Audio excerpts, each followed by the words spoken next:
প্রধানমন্ত্রী নিজে তাকে বলেছে যে আপনি বক্তৃতা দিতে না পারলে কোনো সমস্যা নাই, আপনি 4 ছক্কা মারবেন, 4 ছক্কা প্রধানমন্ত্রী বলেছে।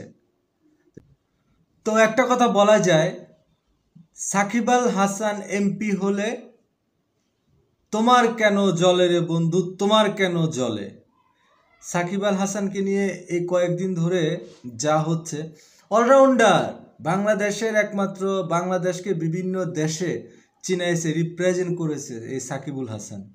সে একটা দল হয়ে নির্বাচন করছে, তাতে আপনার সমস্যা কোথায়? তাতে আপনাদের সমস্যাটা কোথায়? সে একটা দলকে ভালোবেসে নমিনেশন দিয়েছে তাকে মাননীয় প্রধানমন্ত্রী।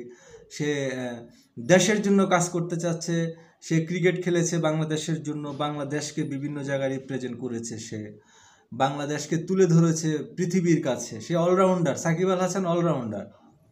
সে যদি এখন এমপি হয়ে বা মন্ত্রী হয়ে দেশের জন্য কিছু করতে পারে, তাতে দোষের কিছু নাই। তাতে দোষের কিছু আছে?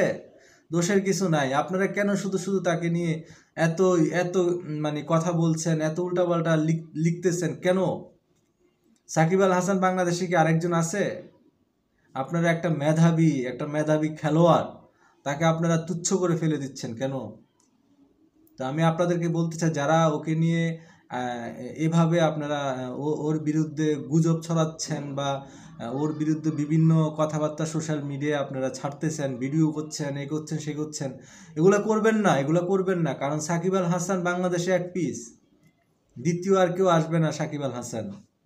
তো এই কথাটা আমি বলতে চাচ্ছি, কারণ আমি ফেসবুক খুলেই সাকিব আল হাসানকে নিয়ে বিভিন্নভাবে ট্রোল করা, তার ছবির সাথে কি লাগাইয়া দেওয়া বা তার ছবিকে ব্যঙ্গ করা। প্রধানমন্ত্রী নিজে তাকে বলেছে যে আপনি বক্তৃতা দিতে না পারলে কোনো সমস্যা নাই, আপনি 4 ছক্কা মারবেন, 4 ছক্কা প্রধানমন্ত্রী বলেছে। সেই ক্ষেত্রে যেখানে আমাদের মাননীয় প্রধানমন্ত্রী, বাংলাদেশের রত্ন যাকে বলা হয়, তিনি যখন ওকে অ্যাকসেপ্ট করছে, তা আপনাদের সমস্যা কোথায়? আপনারা কেন তাকে অ্যাকসেপ্ট করছেন না? আপনারা কেন তাকে নিয়ে বিভিন্নভাবে বিভিন্ন গুজব ছড়াচ্ছেন বলেন? সাকিব আল হাসান বাংলাদেশের একজন ভালো খেলোয়াড়, তার কারণে বাংলাদেশ অনেক এগিয়ে গেছে খেলা দিয়ে, ক্রিকেট খেলা দিয়ে বাংলাদেশ অনেক এগিয়ে গেছে। সাকিব আল হাসান তো অনেক সাপোর্ট দিয়েছে বাংলাদেশের ক্রিকেট দলকে, বাংলাদেশকে অনেক সাপোর্ট দিয়েছে। তাকে বিভিন্ন দেশ থেকে মানুষ আসে তার খেলা, বাইরের রাষ্ট্রে খেলার জন্য, তার যোগ্যতা আছে। হয়তো রাজনীতি সে করেনি কখনো, একটা মানুষের শখ থাকতে পারে, স্বপ্ন থাকতে পারে, সে রাজনীতি করবে, এটা কোনো দোষের কিছু না। সে রাজনীতি করতেই পারে, সে একজন দেশের একজন মেধাবী খেলোয়াড়, সে রাজনীতি করতে পারে। আরো খেলোয়াড়রা করছে না? আরো খেলোয়াড়রা বাংলাদেশের জন্য কাজ করছে না? এমপি এই যে আছে না খেলোয়াড়রা, তো ওরা করছে না? তো সাকিব আল হাসান করলে আপনাদের এত জ্বলে কেন?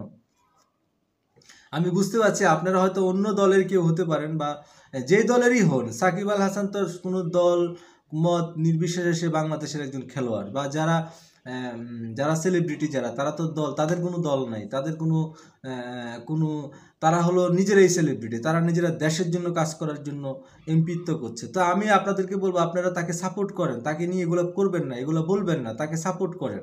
সাপোর্ট করলে সে হয়তো এমপি হতে পারবে, দেশের জন্য কাজ করতে পারবে।